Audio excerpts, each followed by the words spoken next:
Hey Woodhaven family, and welcome back to the Journey 24/7 podcast. This is Chandler here with you again as we dive into Genesis chapter 27 today. Now, if you remember a couple of chapters ago, in Genesis 25, we saw the birth of Jacob and Esau. And in this, we saw that Esau was born first, but that Jacob was actually going to rule over Esau, that Esau would serve his younger brother, which was abnormal for the way things were done at the time. We also saw that Jacob's name had a connotation of a deceiver as well. And what we're going to see today in chapter 27 is how this plays out.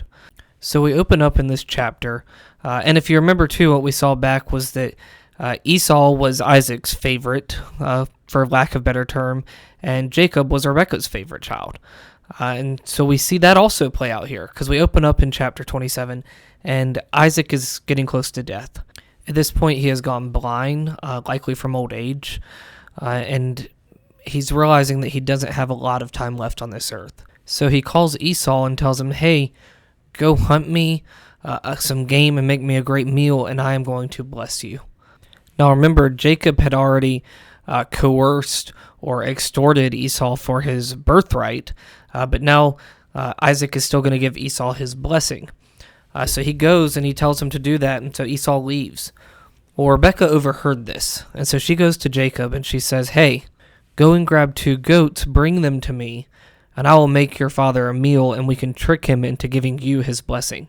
And so what we're seeing here is, again, a man and wife that are not on the same page, and a fulfillment of what the Lord said when Adam and Eve fell in Genesis chapter 3, when he said, your desires shall be contrary to your husband. So the Lord said this was going to be a result of the fall. Now, that doesn't mean that marriages cannot be done in a godly way. You see, here we're seeing a lack of leadership by Isaac, that Rebekah is acting out this way, and then we're also seeing Rebekah and a lack of submissiveness to her husband, Isaac. We can have a godly marriage where these things are in play, but we have to recognize that on both sides we have to live the way the Lord's called us to live. The husband has to lead his wife well. And that doesn't mean domineering over her, but instead it means serving her well and leading her well spiritually. The wife, in turn, has to submit to her husband's leadership. When neither side does this, it leads to these marriages that are dangerous, and they're hurting one another. And that's what we're seeing with Isaac and Rebekah here. They are not on the same page, and Rebekah is now creating a plan to manipulate and trick her husband, Isaac.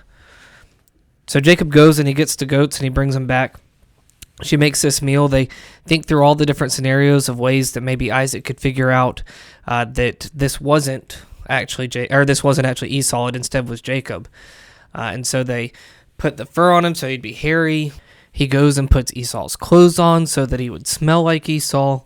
All these different things that would trick his father Isaac into believing that he truly was his brother. So Jacob goes and he takes Isaac the food, and you can tell that Isaac's a little skeptical. Because at first he said, how is it that you have found it so quickly, my son? And we see that Jacob answered, because the Lord your God granted me success. So we see here that Jacob's not just deceiving his father, but he's using the Lord to do that. He's using the Lord's name to do that. It's a despicable act. It's just yet another reminder of the Lord using sinful people to glorify his name. The Lord using sinful situations to still be glorified. And it's a reminder that none of us are perfect, that Christ is the only one that was ever perfect on this earth. So we see here that Isaac is still a little skeptical, and he tells Jacob to come near. And what he's doing is he's feeling to see what he feels like. And he says, your voice sounds like Jacob, but your hands feel like Esau. He then again asks, are you really my son Esau? He answered and said, I am. Lies again. And Isaac says, well, bring it near to me that I may eat of my son's game and bless you. So when he brought it near to him, he ate, and then his father Isaac also said, come near and kiss me, my son. So when he came near, Isaac was wanting to smell. And he smelled the smell of Esau's garments and therefore blessed him. And so we see Jacob gets away with it here, just as God prophesied that Esau would end up serving his younger brother. So Jacob gets away with it. he goes off, and then Esau shows back up. And he brings his food to Isaac, and Isaac says, I just blessed you, and then it all hits. Isaac realized he actually blessed Jacob. Esau realizes what Jacob has done and has taken his blessing, and he begs Isaac for just another blessing. But Isaac answers him and says, Behold, away from the fatness of the earth shall your dwelling be, and away from the dew of heaven on high. By your sword you shall live, and you shall serve your brother. But when you go restless, you shall break his yoke from your neck. You see, again fulfilling that prophecy, and you shall serve your brother. The Lord said this from the beginning, and that's what ended up happening. Now, it happened in a way that was deceitful by Jacob, but the Lord knew that was going to happen. Remember, the Lord is outside of space and time. He knew that that was how it was going to unfold. And we see here that Esau is very angry because of this, and it actually says he hated Jacob because of the blessing with which his father had blessed him. And Esau said, These days of mourning for my father are approaching. Then I will kill my brother Jacob. So he says, my father's going to pass soon, and I will mourn him. But then I will kill my brother Jacob. Well, Rebekah hears this. And she goes and she finds Jacob, and she says, Esau is comforting himself by planning to kill you. She says, Go, my son.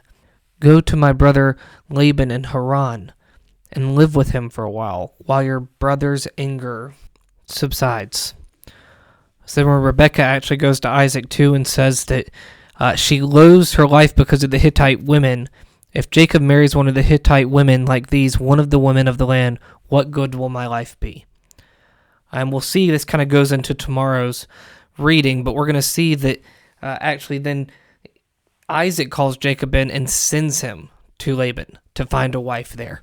So this kind of sends Jacob on a journey that's twofold in that it keeps him away from Esau while Esau's so angry, but it also is to go find a wife that will be suitable for him. And that's where we're going to start to pick up tomorrow in Genesis chapter 28. So come back to us there, and we'll see when Jacob goes to Laban. And then in the coming days, we're going to see that process of him finding that wife, which is quite the story in of itself, as many of you probably already know. But we're looking forward to that, and we'll see you back here tomorrow as we jump into Genesis chapter 28. Y'all have a great rest of your day.